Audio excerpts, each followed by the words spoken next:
Welcome to today's session on the neighborhood plan. My name is Michael Nati, a senior planner in West Suffolk Council. I will be co-presenting with my colleague Alex Pointer. And thanks for joining this important neighborhood plan session. Whether you are just starting out or already well advanced in the process of the neighborhood plan, we hope that today's training session will provide you with clarity, the tools, and the confidence to take your plan forward. Today's session will cover key aspects. Next slide, please. Today's session is going to cover key aspects. It's going to cover what the neighborhood plan is and what neighborhood plan is not. What neighborhood plan area designation is going to cover the preparation of neighborhood plan and regulation 14 and 16 consultation, neighborhood plan examination process, a referendum and making the neighborhood plan, and also reviewing the neighborhood plan. There's going to be an opportunity for you to ask questions at the end. And I will be covering up to regulation 14 aspect of the plan, and unless my colleague will take over from me up to the end of the process. Next, please.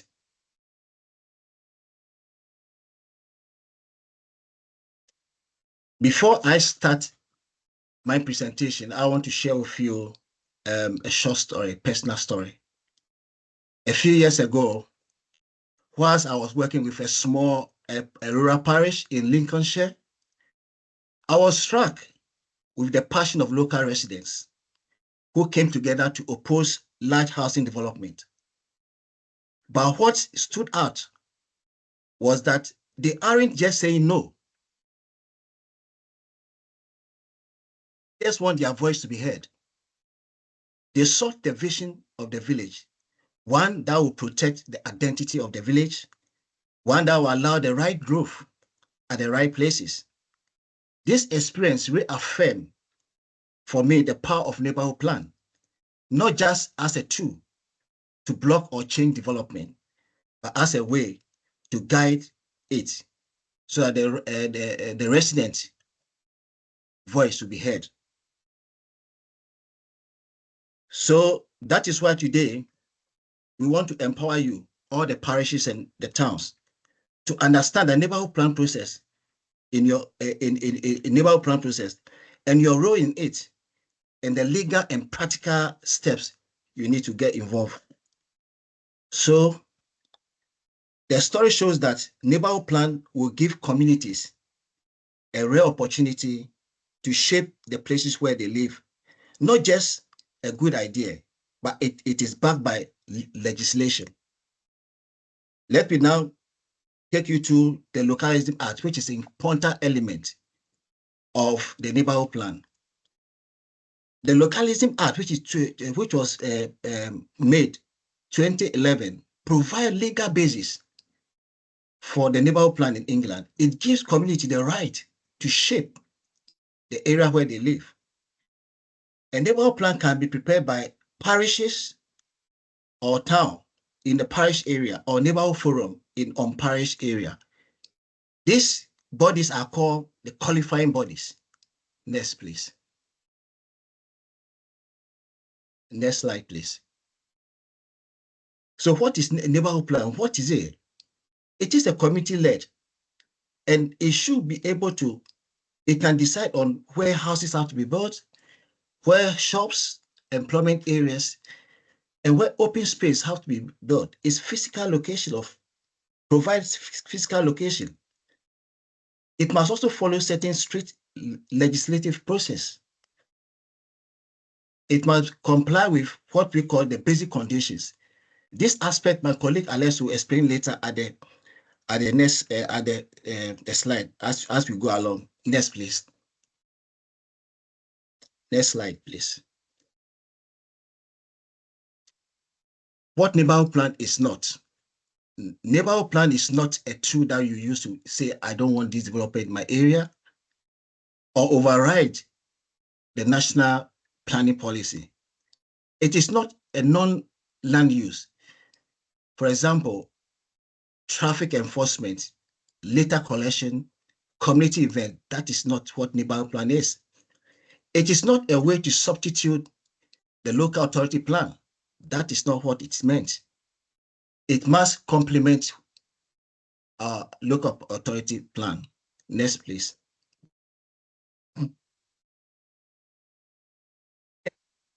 At the neighborhood plan, there are key things that you need to ask yourself. Why do you want to do or prepare a neighborhood plan? That should be something that you should be thinking about. For example, is it meant to shape development in your area? Is it to protect the local character of the area? Is it to address local priorities? You must have that clearly set in your mind before you start everything. You must also have a clear form of idea as to what you think the neighborhood plan should be from the outset of the process. And you also have to think about what to include in a neighborhood plan or not. One of the things that is quite important here is to think about logistic, which is resources that you need to prepare the neighborhood plan. In terms of time, do you have the right skill? Do you have the funding? On funding, normally the government gives grants to support funding the neighborhood plan preparation. But now, due to the government spending review, that has now been stopped. So you have to think about it in terms of funding arrangement. Do you have enough fund to be able to carry out the neighborhood plan? It's a key important factor to consider. Next, please. Next slide, please. It is not about preparing the plan, but you need to also decide, make sure that there's a community commitment. You need to have the buy-in from local residents. You need to have a broad community support. So from the outset, try as much as possible to engage all key stakeholders to ensure that you have the maximum support. It's quite important. And also engage with the local planning authorities at the early part of the process. That will be very important because it will help you, it will guide you, because they'll provide the guidance and provide the support that you need in the process. As it stands now, the local planning authorities, the local planning officers have helped a lot of plan preparation. Almost, I would say, about 130 neighborhood plans, and 76 have been made, and 54 is in the process. So the neighborhood planning authorities are quite useful when it comes to the local planning authorities. Are quite very important when it comes to neighborhood plan preparation. So try as much as possible to relate to them, contact them, make sure that they have your support also. Next slide. One of the key things or important things that neighborhood plan have to contain is neighborhood area. This is more or less an area, an administrative area of your plan. You have to decide what area is going to cover. Is it covering the whole parish area? Is it just an aspect, an area? Do you want to link it with adjacent parishes? These are some of the things that you need to have in mind when you are doing it, because it's quite important. That will give you an idea as to what the nature of your neighborhood plan in terms of the boundary. Move on. Slide, please. The neighborhood plan has certain processes that it must go through. I don't want to go through the processes, but briefly, you have to decide what the neighborhood plan will contain. Then the second one will be designation of the neighborhood plan area. Then you prepare the plan. Then you have to also prepare consultation of the plan. You contact the neighboring plan, the local plan authorities for their input. Then you consider a comment from the responses, local residents, key stakeholders. Then you submit the plan to the local plan authority to look at. When they accept it, you move to regulatory system of the plan. The next one is examination, referendum.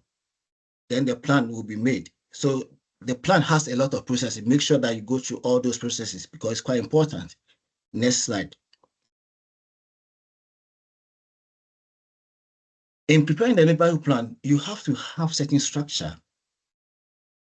Have in mind what form is the neighborhood plan is going to take. You have to have that in mind, the content of it. In terms of the policy area, which area is going to cover? Is it going to cover housing, open space, design issue, landscape issues? So have that in mind. Something like objective and the vision. You have to also have some of those things in mind. Community engagement. The neighborhood plan itself is quite important. So it is not only about finishing a document, but making sure that you engage community people, all the local residents, all key stakeholders, making sure that you have their buy-in because it's quite important in the process. Also, evidence gathering is quite important here too, because the plan has to be supported by evidence. It is not just producing the plan, but every plan has to be supported by evidence. Housing, you need to have an evidence. Open space, you need to have evidence. So the plan must be supported by evidence. So evidence gathering is quite important. Think about what type of evidence do I need to produce the plan. Next, please.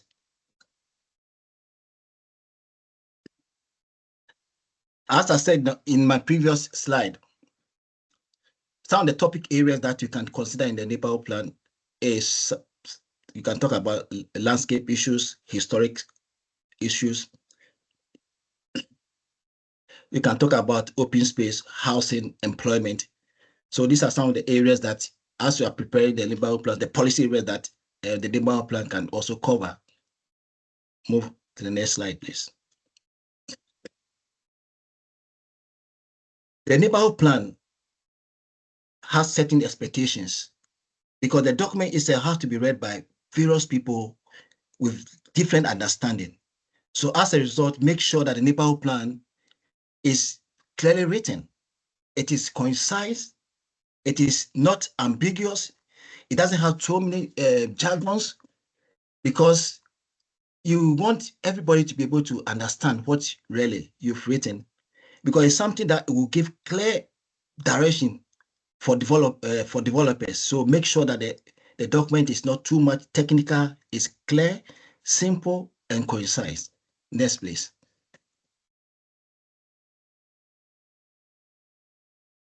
The second aspect of neighborhood plan is preparing the draft regulation 14 pre-submission document. It's quite important. As you do that, when that document is ready, when you prepare the regulation 14 pre-submission document, make sure that you submit it to the local plan authority for them to look at it. At least, maximum at least 4 weeks. This recommendation. Some will decide to make it 5 weeks, depending on your time, but 4 weeks. And that will give them an ability or time to be able to review the plan the draft plan, to make sure that it meets the basic condition test. The basic condition test will be explained later by my colleague Alex, so I will not go into that one.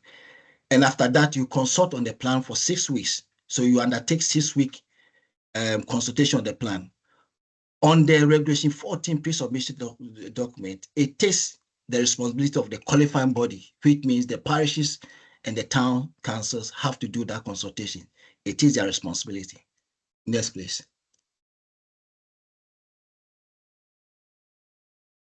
When the draft plan is prepared, which is the regulation 14 pre-submission plan is prepared, you have to make sure that you run consultation on the plan. As minimum, you need to make sure that you publish the plan so that people in your neighborhood area who live there, businesses, will be able to get a document and also review it. And you also make sure that you include the neighborhood plan on your website, state exactly where the document is and how they will comment on the document and the deadline or the time frame for them to respond on the document. And also, it's quite important that you make sure that you consult specific consultees or strategic consultees like Natural England, Sports England, Highways, those that are very important, public bodies that are important. Make sure you consult them because they are key important bodies that you need to make sure you inform them there, you consult them. Next slide, please. Yeah. engagement of the plan is quite an important thing. It is not only producing the plan itself, that making sure that you have all stakeholders who matters are engaged. Residents, business group, interest group, public agencies are highly engaged. As I said earlier on, you need their support, you need their sense of ownership for them to be support your local your neighborhood plan. So make sure that everybody that matters in the community, all stakeholders are involved in the process. Next, please. This brings me to the end of my section. And now I would like to hand over to my colleague who will take you through to the end of the session. Alex, here you go. So thank you, Michael, and hello everyone. My name's Alex Pointer, and I'm also a planning policy officer at West Suffolk Council. And I'm going to be going through, as Michael said, the second half of the neighbourhood planning process, which is mainly regulation-led. And then I'll be talking about how to review and update a neighbourhood plan after it's been made. Before that, I wanted to quickly go through the basic conditions, which form a key part of the neighbourhood plan process. As they are essentially the criteria that all neighbourhood plans must meet and are used by the examiner to determine whether the plan should go to referendum and then ultimately whether the plan should be made. So the first criteria is having regard to national policies and guidance, and essentially the two main documents that need to be considered in this are the National Planning Policy Framework and then the National Planning Practice Guidance. And we recommend that you review these documents regularly when preparing your neighbourhood plan, as examiners will consider your neighbourhood plan against these policies, and highlighting where there may be issues and even recommending changes when to ensure that your neighbourhood plan will align with these national policies. Strategic being in general conformity with strategic policies in the development area is very similar to the national policy conditions, but this time relating to strategic policies within your local area.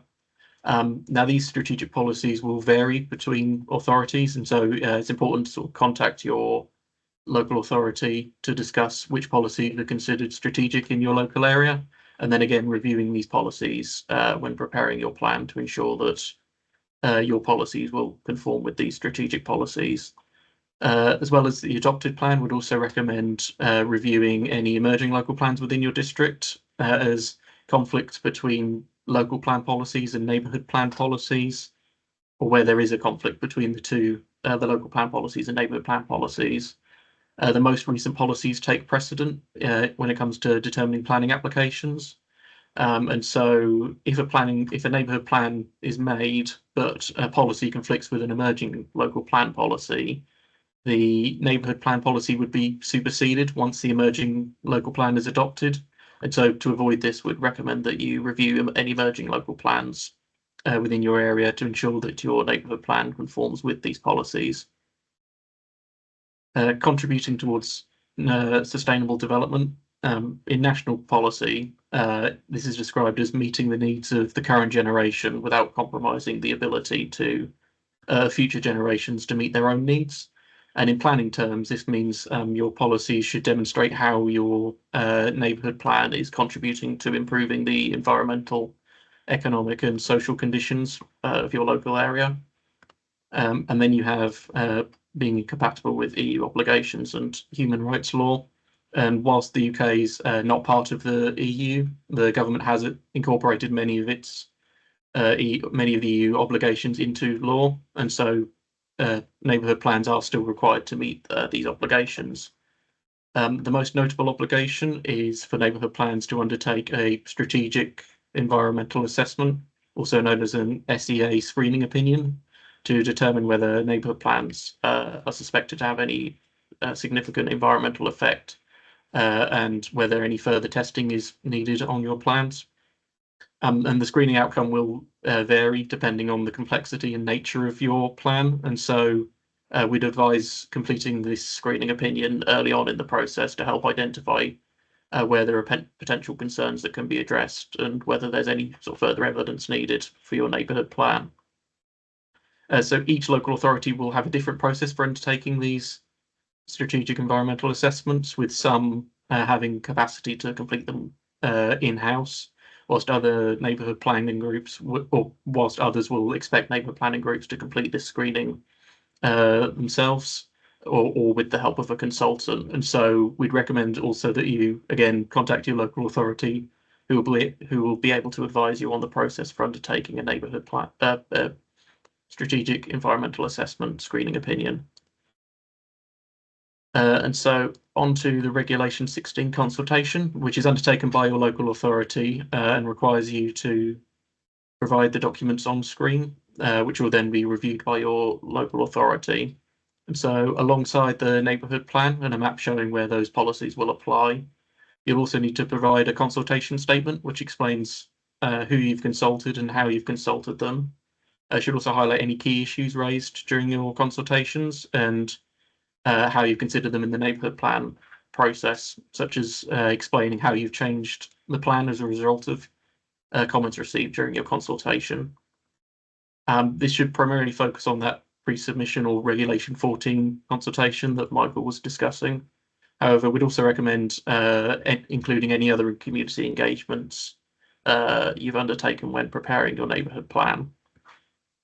Then you have the basic conditions statement, which sets out how your neighbourhood plan has met the basic conditions that we've just discussed. And then the strategic environmental assessment screening, which needs to be updated to reflect any changes that have occurred since you've initially prepared your screening opinion. And then finally, you have then any other supporting evidence that you've used to help justify your policies in your neighbourhood plan to be considered by the examiner. And so once you've submitted these documents, the local authority will then check them to consider whether they meet the basic conditions and other legislative requirements. This also includes ensuring documents meet web accessibility requirements to ensure that the neighbourhood plan is accessible. Guidance on this or guidance for meeting these requirements can be found on the National Association for Local Councils website, which we can provide a link to after this webinar is finished. And so once these documents have been checked, the local authority will then host the Regulation 16 consultation by publishing the documents on their website and inviting people to comment on the neighbourhood plan. There are a few minimum requirements for the consultation, so it needs to last for a minimum of 6 weeks, and the local authority must make hard copies of the neighbourhood plan available within their local offices. But beyond that, each local authority will run their consultations a little bit differently, and so again, contacting them so they'll be able to explain their own sort of consultation process, including anything that they do beyond sort of the minimum requirements.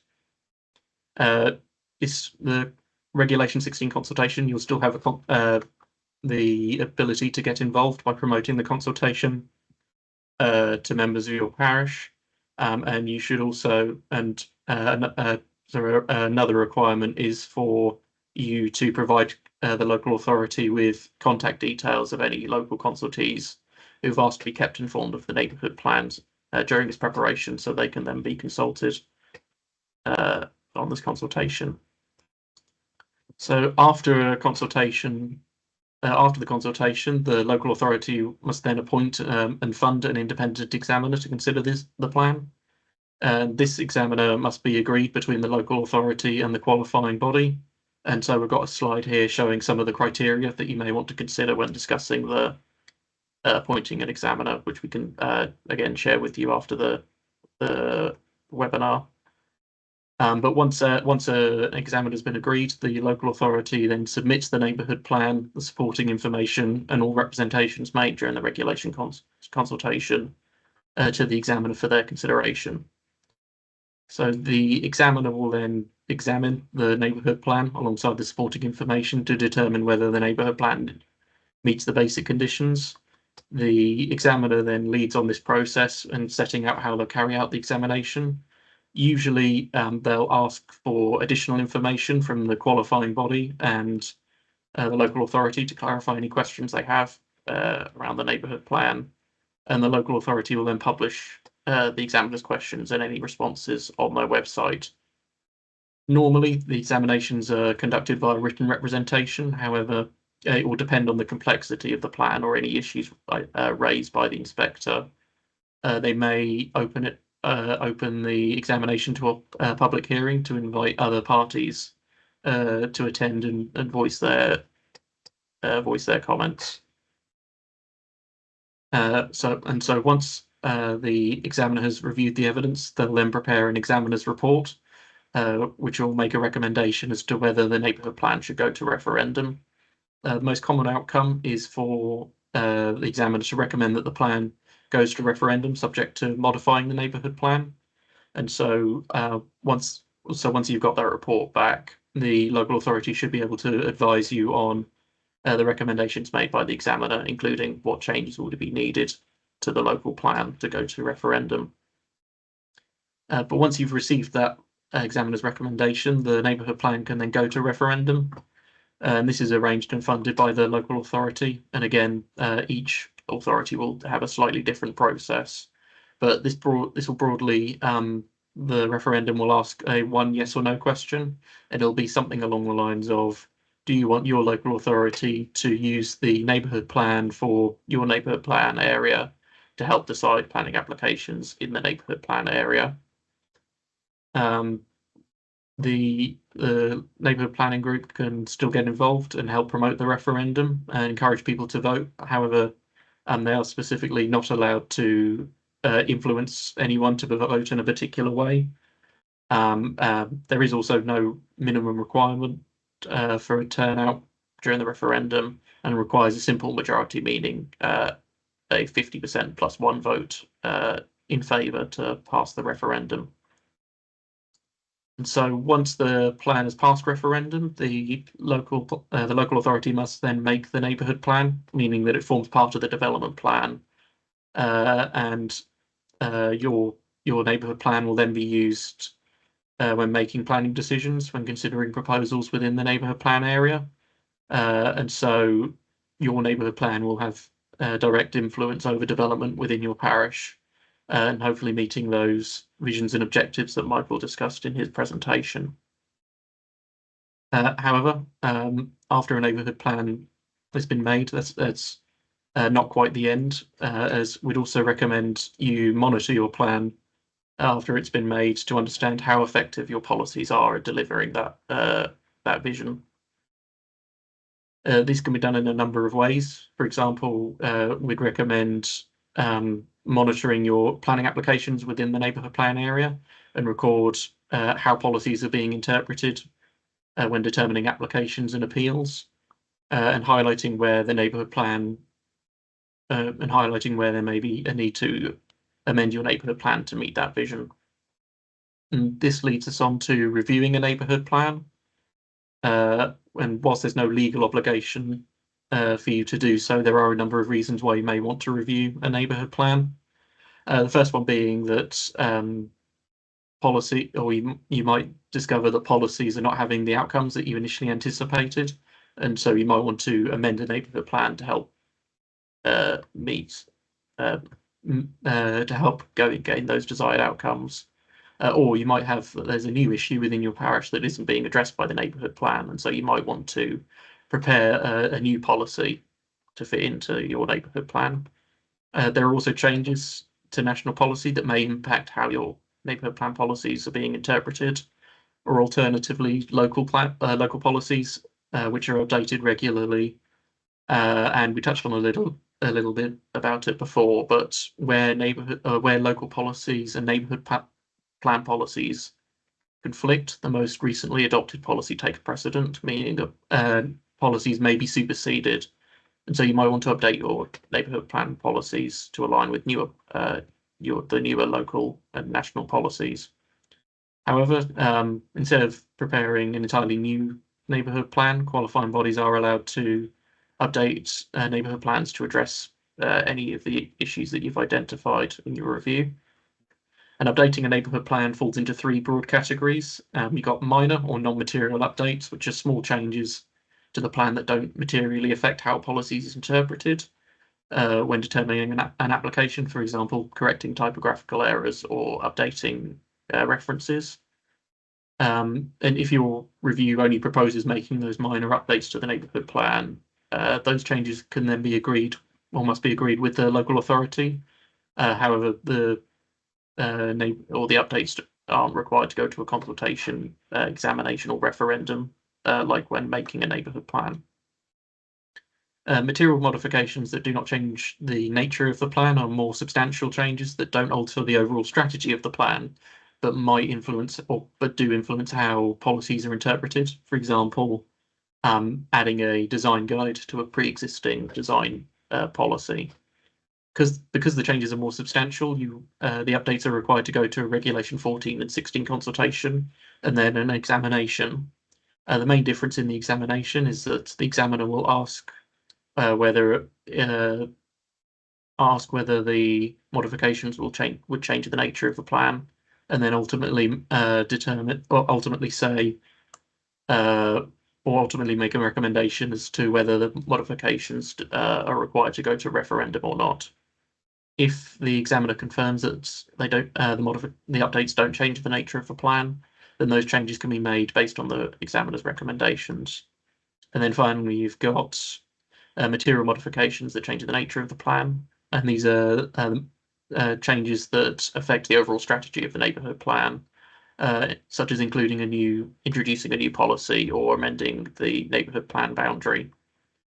The process is very similar to before. However, the examiner will recommend that the neighbourhood plan goes to examination before the modifications are made, and so we would need to then follow the referendum process in order for those updates to be made.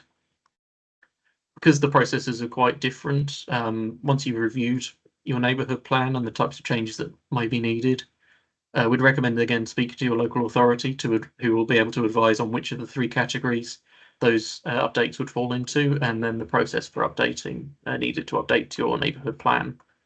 And much like when preparing a neighbourhood plan, the greater or more complex the changes, the more involved the process will be for updating the neighbourhood plan, and therefore it's important to consider those the resources that you have available when undertaking your review and updating your neighbourhood plan.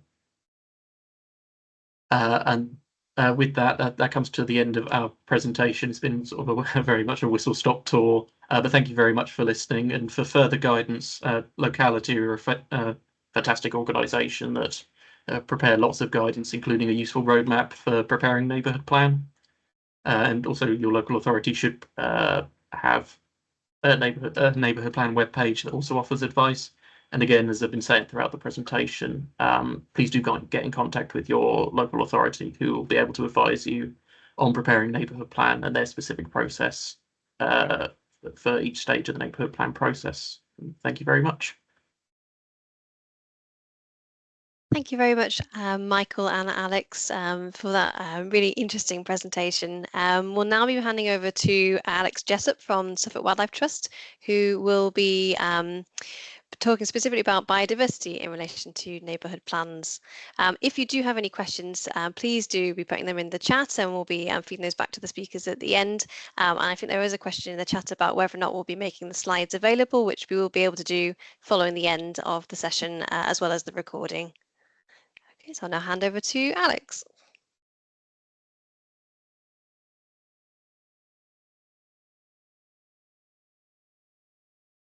Hello, everybody. Can everyone hear me okay? Yes, I can hear you okay. Excellent. Well, firstly, I'd just like to thank Nicole, Tracy, everyone at the Brecks Fenedge Rivers Partnership for inviting Suffolk Wildlife Trust today. Everyone from Salk as well, and especially to Michael and Alex. That was really useful, very informative for me as well. So I am Alex Jessup, the Planning and Advocacy Officer at Suffolk Wildlife Trust. And as Nicole said, I will be talking a bit on neighbourhood planning and biodiversity, helping you to bring nature back using your neighbourhood plan or similar. Hopefully by the end of this little session, you will feel slightly better informed and hopefully a bit inspired as well. A bit of an introduction to Suffolk Wildlife Trust to start, and then we'll discuss the biodiversity crisis, the biodiversity duty, how parishes could consider biodiversity, including in relation to developing a neighbourhood plan. We'll talk a bit about surveying and monitoring of biodiversity, different approaches, hopefully ways to make it seem a bit less daunting, hopefully a bit more fun that helps nature and your community. I will do a brief cover of biodiversity net gain, bearing in mind that it's something that you can have training sessions for that run for hours or over multiple days. I will try and give a brief overview.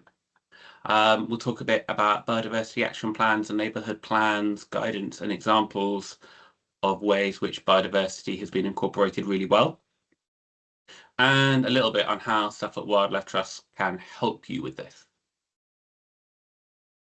So first of all, a brief introduction to SWT. We now have nearly 100 members of staff. We have way over 20,000 members. We're the only charity focused solely on nature conservation in Suffolk. Really, how do we go about our work? So I think maybe we do a bit more than some people think. We've got our community and education, overall engagement teams, talking to children, members of the public, running all sorts of courses, events, really reaching out to a lot of people. We've got our sort of wilder landscapes team, which is our farmland advice group team, our community engagement, private nature reserve team, our rivers officer sits in this team as well, and they are really talking about how to bring nature back outside of our nature reserves. We've got business engagement. We work with businesses who get a lot out of their engagement with the trust as well. We've got our communications and campaigning team.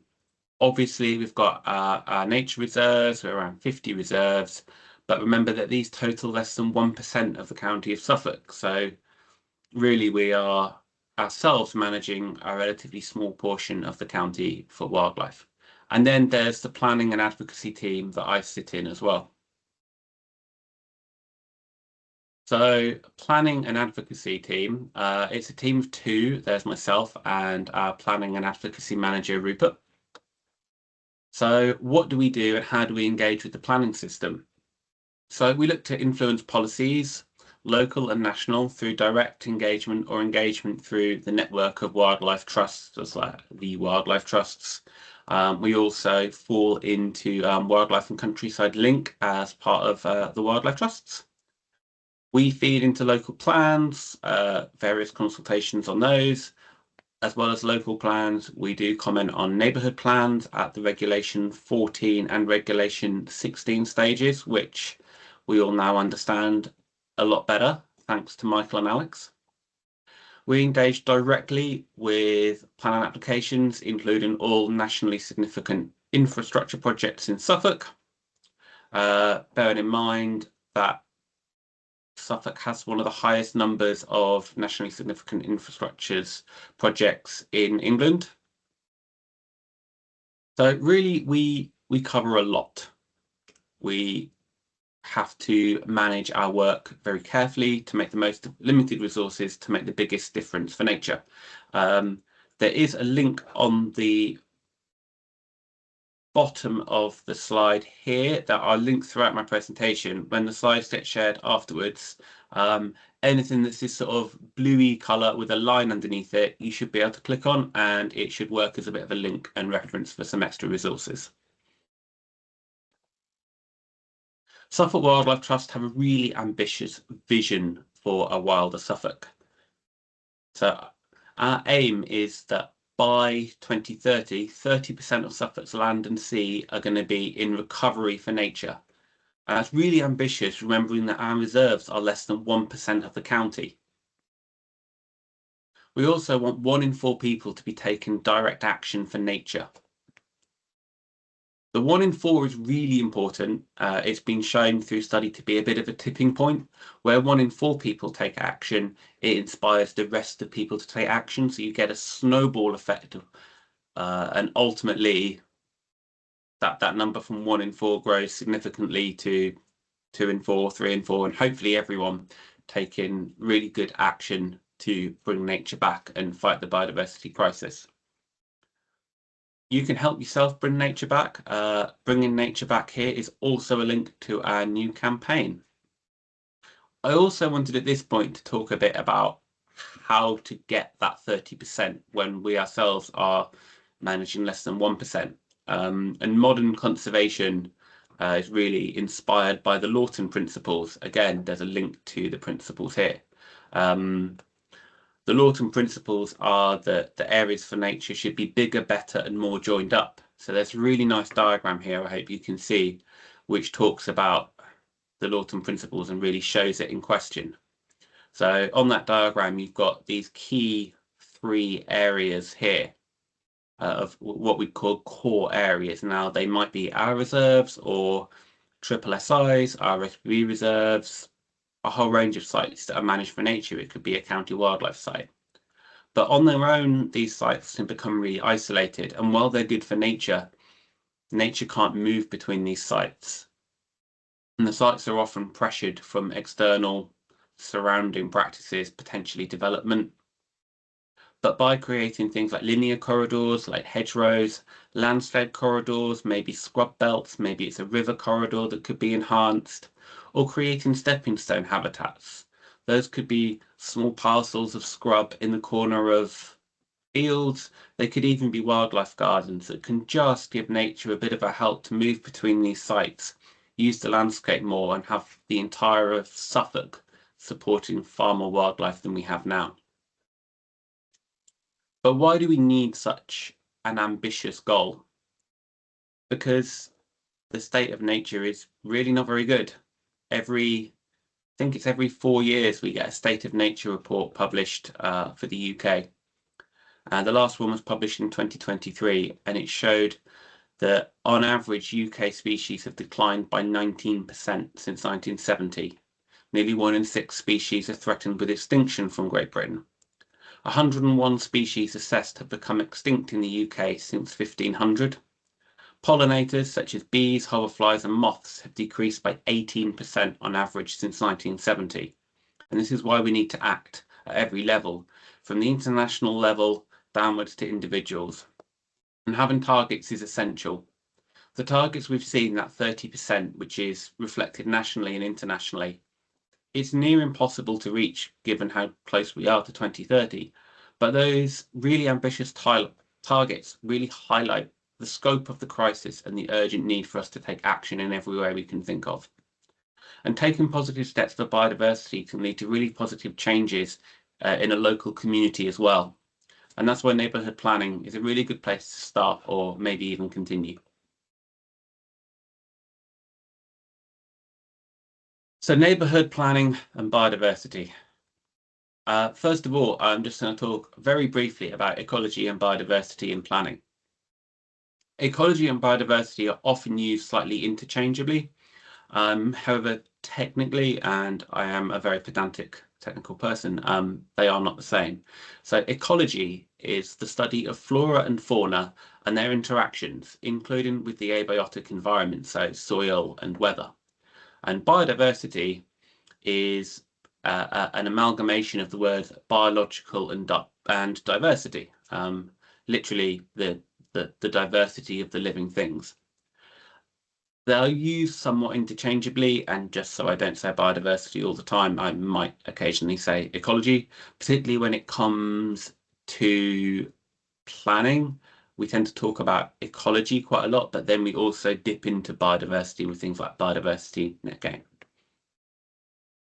But looking at some of the policies which are really important, we've got obviously the Wildlife and Countryside Act, the Conservation of Habitats and Species Regulations, the NERC Act, the Town and Country Planning Act, National Planning Policy Framework. We've got our local plans, and recently the Environment Act from 2021 is really, really important. And building on that, I think something that Michael spoke on very recently was if a local plan meets the needs of a parish or a town, why is a neighbourhood plan necessary? And I think what Michael really highlighted was the fact that the neighbourhood plan can focus on an even more local level, and it might be that a parish or town feel that they want more ambition in certain policies in certain areas, and one of those might well be biodiversity.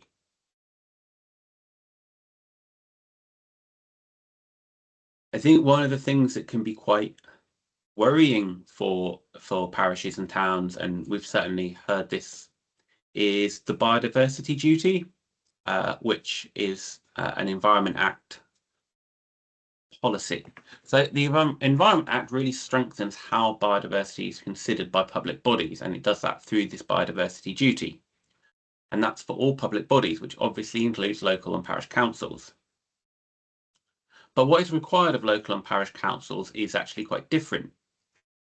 So for this reason, and many others, every local or parish council is going to be different, but different resources, capacity, expertise, and opportunities.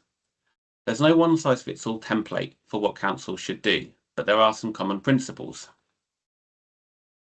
I think one of the key things to think about as a parish or town council is that the biodiversity duty is really an opportunity and not a burden.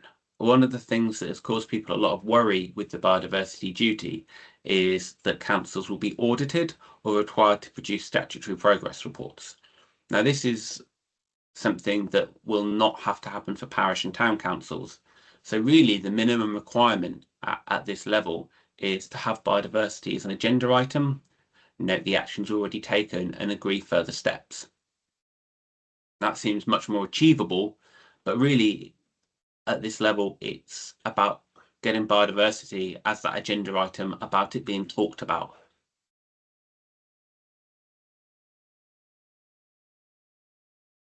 So steps that parishes could consider taking, building up to neighbourhood plans. So you could look at other biodiversity strategies and plans. There's the local nature recovery strategy, the LNRS, that there's a recent consultation on, that's being launched now. There's engaging with local wildlife groups, carrying out a biodiversity audit, maybe make a map of what you've got. It might be that you don't feel you need a neighbourhood plan, actually, that maybe you just need a biodiversity action plan, something that maybe could build into a neighbourhood plan, but something that starts at a more achievable level and a more focused level for biodiversity. You could attend Suffolk Wildlife Trust Wild in Your Community course in Hadley on the 9th of July, hosted by my excellent colleague Kathy. It will be a very good course to build on what I'm covering today. I know that NALC have produced a model biodiversity policy and action plan template, which looks really good. East Suffolk recently published neighbourhood plan guidance for climate change, and that includes a policy or a chapter on biodiversity policy, which Suffolk Wildlife Trust have helped feed into, which again, that has a list of great examples. It looks a really good document for people to use. So first step in protecting biodiversity is really to think about what you've already got. Evidence gathering. If you don't know what biodiversity is in your parish, it's going to be really hard to protect it. Knowing how to protect and enhance what's there before you really start looking to create and think what you want to be there. So one of the first steps is really finding your biodiversity assets. That might be species records, there might be designated sites in your parish, priority habitats.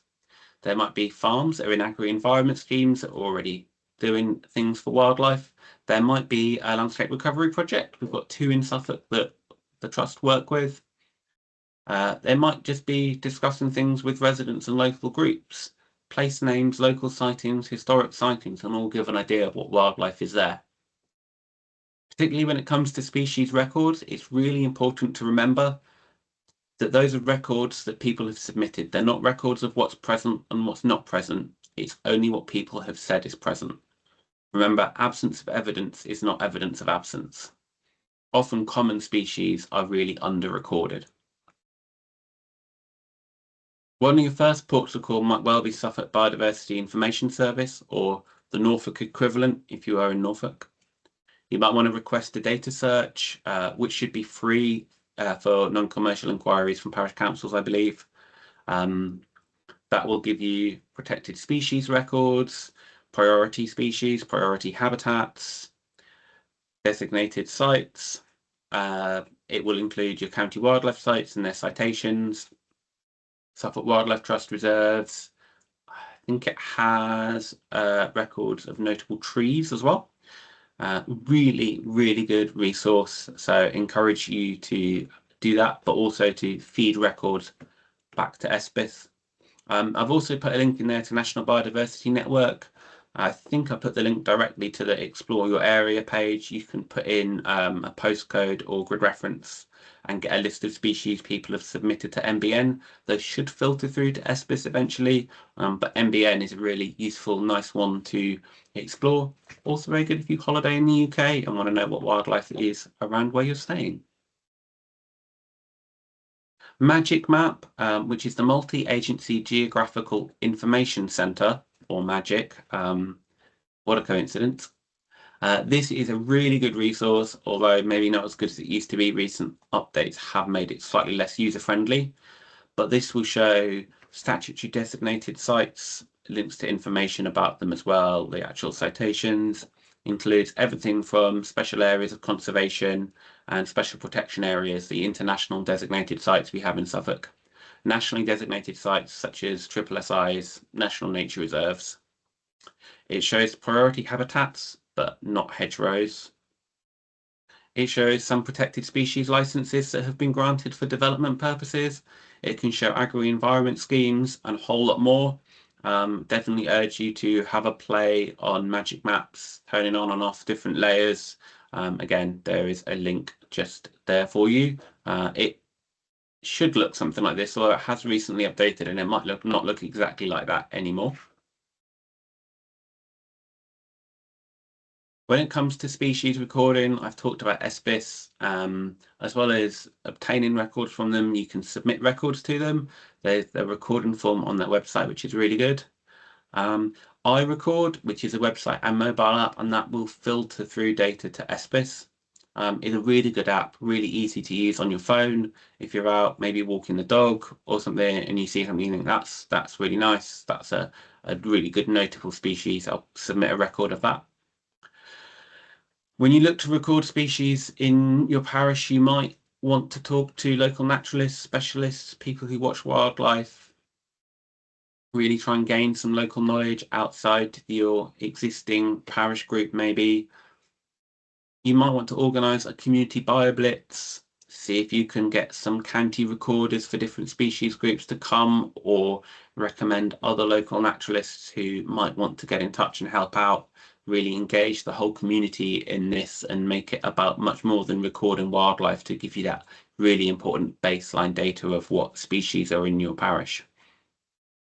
If you wanted to go a bit further, you could commission a community wildlife audit, which Wilder Ecology, who are the Suffolk Wildlife Trust in-house commercial ecology consultancy, they do a community wildlife audit, and they are really good, excellent array of background information.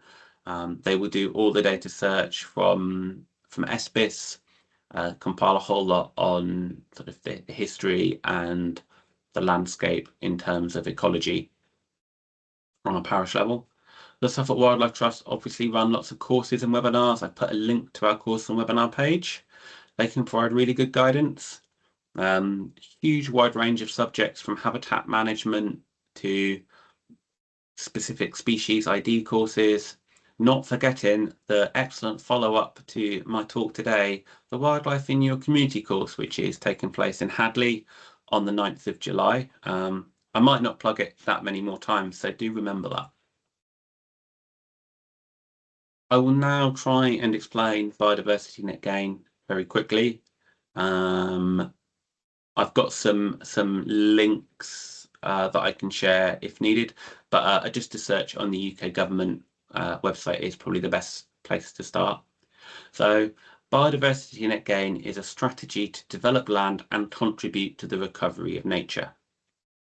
It's now a requirement for many developments that are sort of, when I say larger developments, I mean sort of non-household or application, single dwelling. It's a bit of a grey area at that end, but anything that's several houses or more will likely require biodiversity net gain.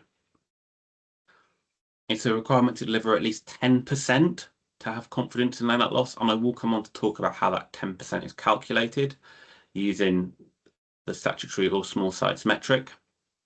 Habitats are given an arbitrary distinctiveness based on the general value of that habitat for biodiversity. It will then, for the majority of habitats, be given a condition assessment, so whether the habitat is in good condition or poor condition. Ultimately, from this and a few other factors such as location, a numerical value will be given to the parcel of habitat. Will also be dependent on its size, of course. It's broken down into habitat or area, hedgerow or other linear habitats, and watercourses are separate as well. The 10% net gain should be for all of those that are present at baseline. So if there's no watercourse on site, there would be no requirement to provide a 10% gain for watercourse, because 10% of 0 would be 0, and it would be 0 because there'd be no watercourse on site. The net gains must be secured for 30 years.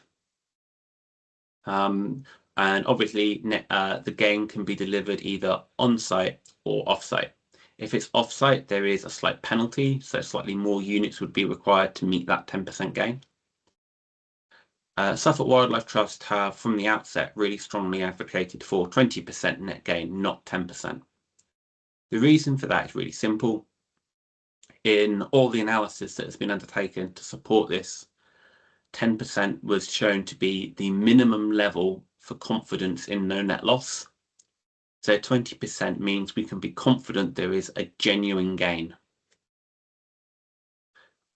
The idea, particularly with offsetting, is that it will feed into the local nature recovery strategy. So where offsetting is delivered, it will be delivered in a strategic location to best support nature recovery, really thinking back to those Lawton principles I discussed on the earlier slide. This is a little diagram made by BFER to demonstrate biodiversity net gain. I don't like it. The reasons for that is very much that I think this no net loss slide here suggests very strongly that we go straight to offsetting, whereas the priority for net gain has always been, to where possible, to deliver on site. So I bear slight issue with this section. I have included this diagram, which I made, which I will very briefly try and go through, but hopefully it will be self-explanatory. Each of these represents the same site, and it's broken up into 10 squares. The grey is a habitat score of 0, pale green is 1, dark green is 2. So the site before development has a calculated baseline value of 10. Therefore, to deliver a 10% net gain, we need 10% of 10, which is 1. So here is a site delivering the minimum 10% net gain of 11. So we can see the built area of the site has been increased, but the net gain has been delivered by increasing the biodiversity value of the retained habitat on site. If you want to build more on site, as we've done here, we need to offset that, and that is offsetted here, ideally into the local nature recovery strategy. Now, the dark green squares represent the habitat created to offset this development here, but you notice the grid continues, the idea being, in theory, that these squares would be used for other developments to create a much wider area of habitat for nature. Again, if we think back to those Lawton principles, we then see the bigger and better, and that is what this is meant to create. Bigger, better, and in that strategic location, hopefully it's connecting to other core areas of habitat. There's a bit more information on there. Hopefully that gives a very brief understanding of the concept. I will try and speed up because I noticed we are after one. Some good examples of neighbourhood plans.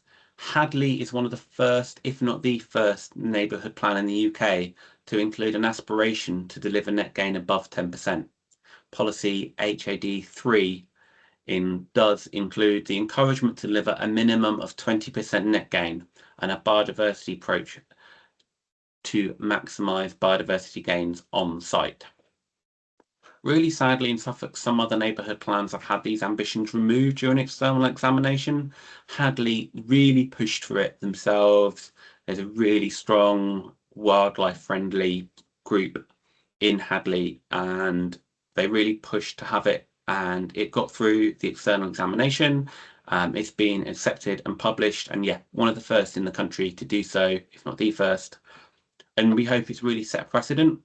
That guidance document from East Suffolk I mentioned references the Hadley plan and includes very specifically that the neighbourhood plan should allow you to have an ambition to go beyond that statutory minimum that might be in the local plan. And really, Suffolk Wildlife Trust see that's what the value of a neighbourhood plan is, that it can really let you push what you want in your neighbourhood.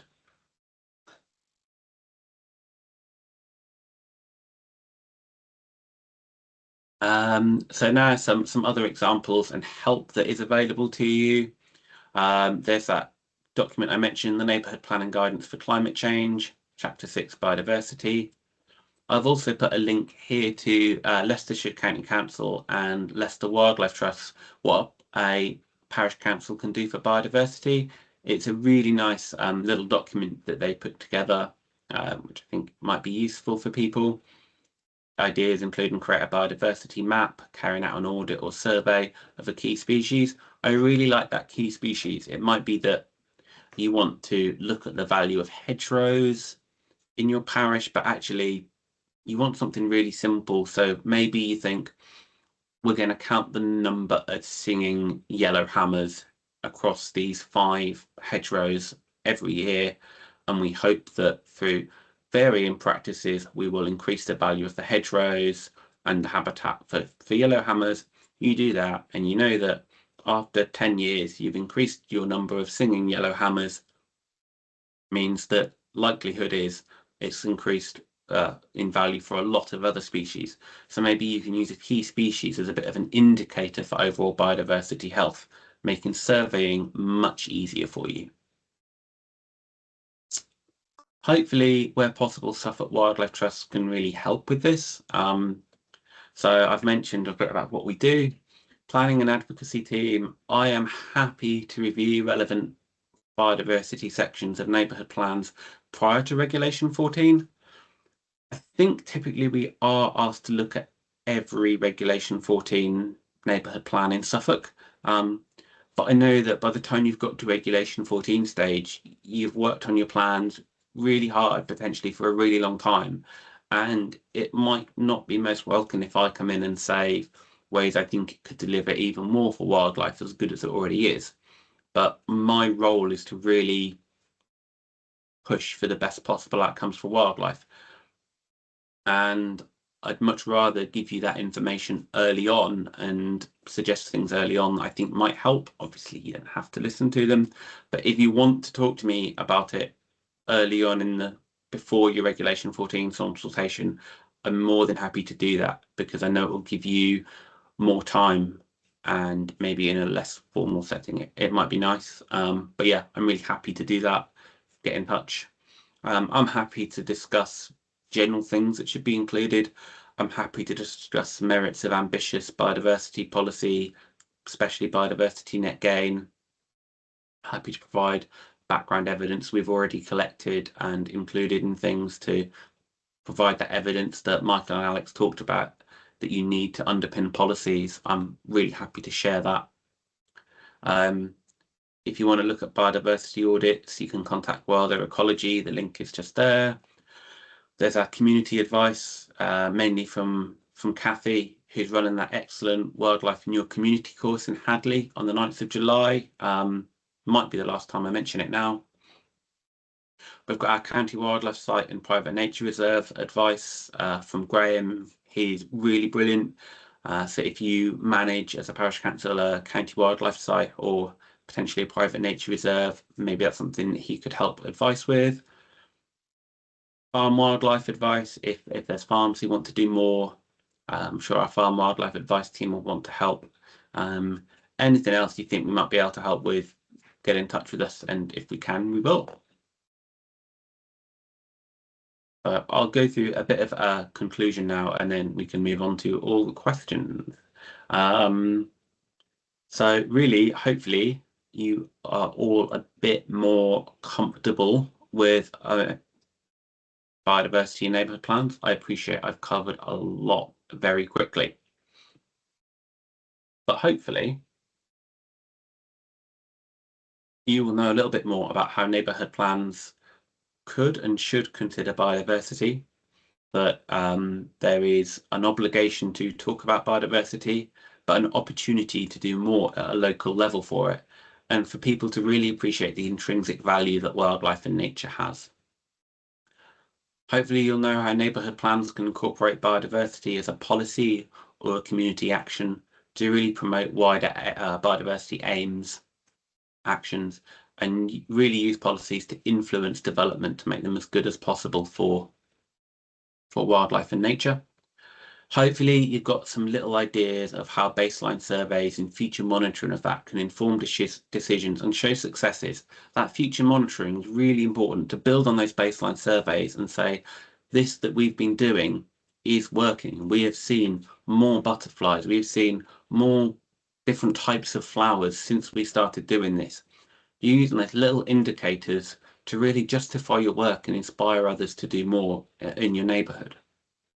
Hopefully there's a little bit of an understanding or more understanding of biodiversity net gain in terms of its requirement, how there's a strong focus on habitat rather than on species, and how it aims to deliver both on-site and off-site for wildlife and nature. Hopefully you've got some good examples and guidance documents you've got links to that you maybe didn't have before, and hopefully you know how Suffolk Wildlife Trust can help you do that. Particularly going to that course in Hadley if you're free on the 9th of July. But then I think that's it from me. I'm happy to hand back to Nicole to share questions, or I can do it if you want. Thank you very much, Alex, and thank you again to Alex and Michael from West Suffolk for all of those really interesting and engaging presentations. Hopefully, as Alex said, that will have provided you all with a really good insight and instruction to both the neighbourhood planning process, but also biodiversity in relation to neighbourhood planning. We do have quite a few questions in the chat, and I'm aware that some people have had to leave since posting their questions. So we will continue the recording during the question period so that we can make sure that they receive their answers. So please do feel free to add questions into the chat, which we'll go through now, or raise your hand if you're happy to ask a question or pitch to the group. So going through the questions in the chat, and I'll open these up to Alex and Michael to answer. The first question is around the sort of time period for the neighbourhood planning process. Julia says it's a very small parish with only herself working a small number of hours per week. It can seem quite daunting, particularly with a lack of extra funding. So do you have a sort of idea of roughly how long the process takes? So in our experience, I think typically we found that neighbourhood plans take around sort of 5 to 7 years to prepare. However, there is no real sort of time limit or time frame that a neighbourhood plan needs to be prepared in. Sort of as I think the only sort of time pressures are around or are more on the local authority end in terms of the examination and the or responding to sort of the inspector for an examination and making the neighbourhood plan after a referendum. But there isn't really sort of a pressure on parish councils in terms of sort of a time frame for preparing those plans. Okay, thank you. We've had a question from Jason saying, if we decide against an expensive and long-term plan or long plan, limited land remaining for development, limited time for councillors and other things that budgets are required for, can a parish council do a short design code, a few pages long? Has anything like this ever passed Regulation 16 consultation? So neighbourhood plans, they can sort of cover a single topic, so such as sort of a design, such as a sort of preparing a design code, but I think I think where if sort of time or if there is sort of a constraint on sort of either funding or parish councillors to prepare a neighbourhood plan, you can prepare something like a design code or sort of almost instead of a neighbourhood plan. I think there's often sort of a balance that needs to be made in terms of the resources you have available for what you prepare. So, for example, you can prepare something called a parish plan, which it doesn't have that same sort of weight as a neighbourhood plan would, but it would offer sort of a bit more flexibility and sort of be potentially sort of more aspirational based for considering development. But the other side of that is that it wouldn't form part of a development plan, and so the local authority, when deciding planning applications, wouldn't or may take that on as guidance with what we call material consideration. But it wouldn't be one of the documents or criteria that we would consider when considering an application. Yeah, let me add quickly to a last one. The neighborhood plan is for the local area. So in this case, they have to decide what are their priorities. So what key areas do they want the plan to cover? So they can decide whether it should cover open space and local open space, or whether it's historic areas, or so. It is up to them to decide which are the areas that they want to cover. So it's up to them. It's a bit flexible, provided it's not non-land use. It should be land use. Thanks. Yeah. Anne-Marie, did you want to jump in there? Yeah, thank you. Just to add that Locality has some really good information on its website on how to draft very simple neighbourhood plans. And they've got some examples in there as well. I think East Preston, they've had just 5 policies in their plan, and they were focused on things like retail frontages and local centres. So it's what was really important to them. So as Michael and Alex have said, it's really about looking at those key objectives and the vision and working out if design is your key thing, then 100% you could have one policy on design and take that through as your neighbourhood plan. But it's really at that early stage we need to look at what your objectives and vision are that will help you to decide that. Lovely, thank you. We've had a question from Janet saying, given the reorganisation of local authorities together with the emerging new local plans, is now the best time to be starting a neighbourhood plan, given that the neighbourhood plan can't conflict with the LA7 NPPF policies? So I think the sort of the local authorities reorganising, I think certainly shouldn't stop a neighbourhood plan from progressing. I think hopefully, at least from our end, we'd hope to sort of have a seamless transition between when we're reorganising the local authority. So please don't let that stop you from preparing a neighbourhood plan.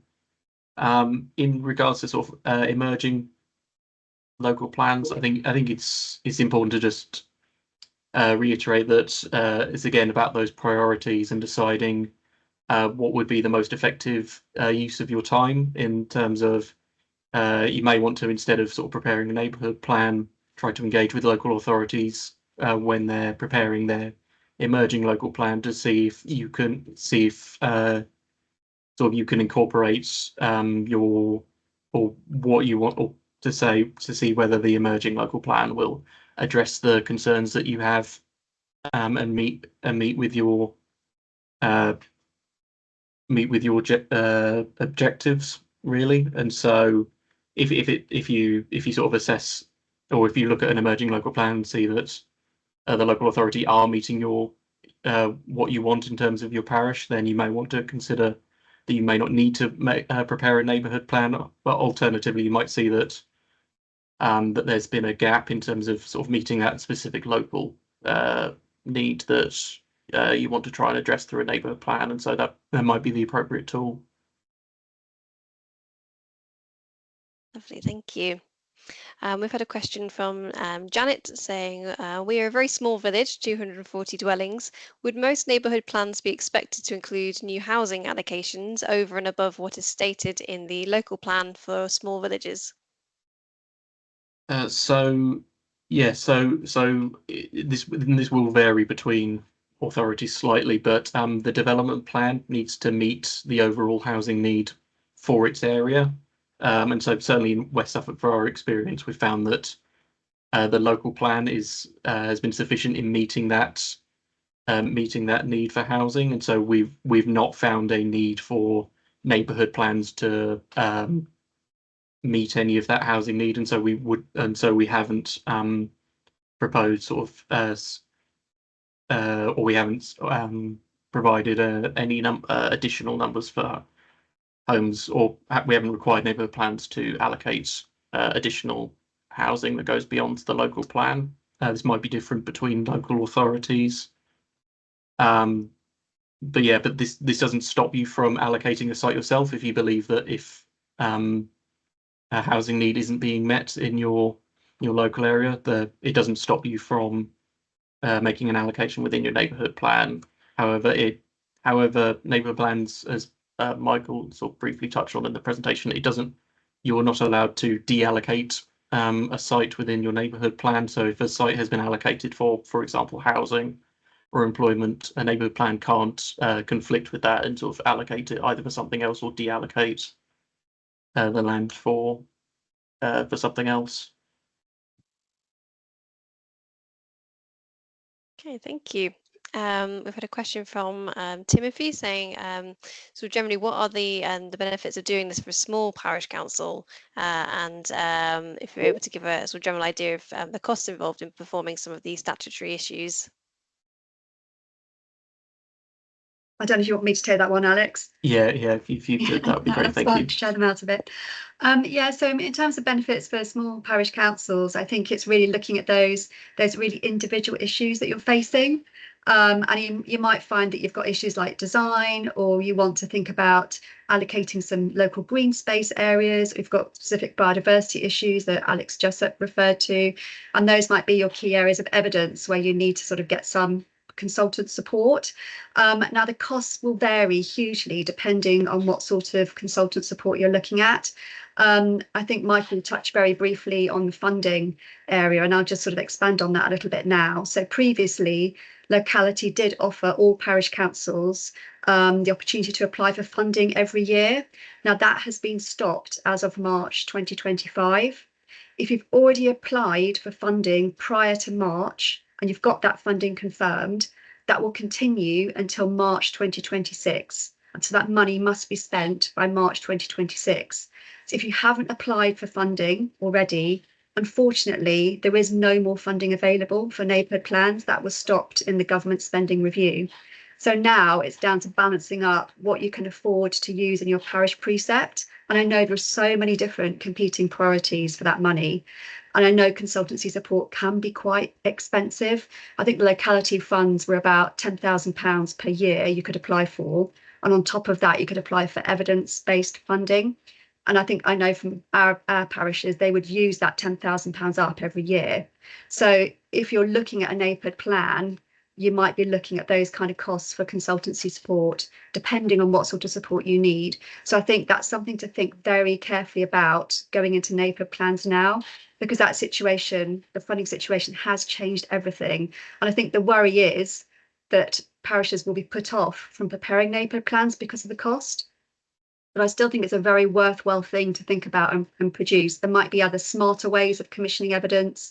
There might be local plan evidence that you can rely on more for your neighbourhood plan. So I think it's about talking to your local authority contact, finding out what opportunities there are in terms of the evidence base you want to commission, what evidence is already out there, and really talking to that contact about the funding and the impact that might have on you as a parish.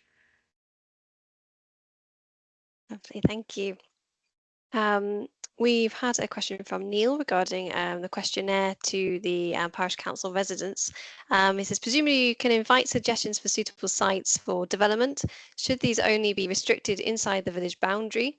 And what about those sites that fall just outside but are joining an existing residential cluster and may have some logic or for inclusion under the call for sites? Do you want me to take that one, Alex? Yeah, you can do again. If... Yeah. So basically, in terms of sites and neighbourhood plans, you will have a settlement boundary around those settlements in your neighbourhood area. That's normally a red line, and that's determined through the local plan, and that's the built envelope really of a settlement. So if you're thinking about allocating sites, you'll want to look either inside that village envelope, inside the red line boundary, or immediately adjacent to it. And what a lot of parishes do is something called a call for sites. So they'll do send out a form saying, we're looking for sites in the neighbourhood plan area. Does anybody have a piece of land, either adjacent to the settlement boundary, that we could look at, and then start to get that information in and then narrow the sites down. There is another way of looking for sites though, and that is in your local authority area. It's called a SHELAR, a Strategic Housing Land Availability Assessment. And within that is the local authority's call for sites. So you can look within that document, and it's all public information, will be on the local authority's website. And you can look at what sites have been put in your local area within your parish. So there might be some sites there that the local authority hasn't allocated as a site, but you might think this is a great site. And you can then make contact with the landowners and ask them if they'd be interested in having that as a site in your neighbourhood plan. So I think the main thing is to make sure that process is done very thoroughly. It's very transparent as well in terms of how you're contacting landowners and potential developers. So all that information is out there for your community to see as you're going through the process. But again, I think your local authority contact can give you more advice, because every local authority probably runs that system slightly differently, but they'll be able to help you. Lovely, thank you. We're coming towards time now, so there's a question in the chat regarding some of the specific names of the guidance documents referenced. We'll be able to share all of these with the slides following the end of the workshop, as well as the recording will be made available as well. Thank you, Tracy. To mention, we thank you again to West Suffolk Council, Suffolk Wildlife Trust, and the Suffolk Association for Local Councils for today's workshop. This is being delivered as part of a series of webinars in collaboration with ourselves, the Brecks, Fenedge and Rivers Landscape Partnership Scheme. And we have another workshop will be delivered on the 10th of July. And this is an evening workshop from 6 till 7 on pond restoration and conservation. And this will be delivered by Carl Sayer from the University College of London, who's also involved in the Norfolk Ponds project, and is an absolute wealth of knowledge in regard to pond restoration and the biodiversity improvements that can be made through that. Carl's been delivering some Pingo Pond and ancient pond restoration projects with BFER and Norfolk Wildlife Trust, and it's incredibly fascinating the speed in which restoring ghost ponds can bring back biodiversity onto sites. So if you are interested in joining that, that will be on the 10th of July, and you can register to attend through the BFER Eventbrite, and you'll find links on www.brecks.org, and we can put those in the chat as well. But just a thank you again to Michael, Alex and Alex, and again to the Suffolk Association for Local Councils for all of your help with today's webinar. We hope that it's been enjoyable and useful, and we will be sharing the slides and links to the online presentation later this week.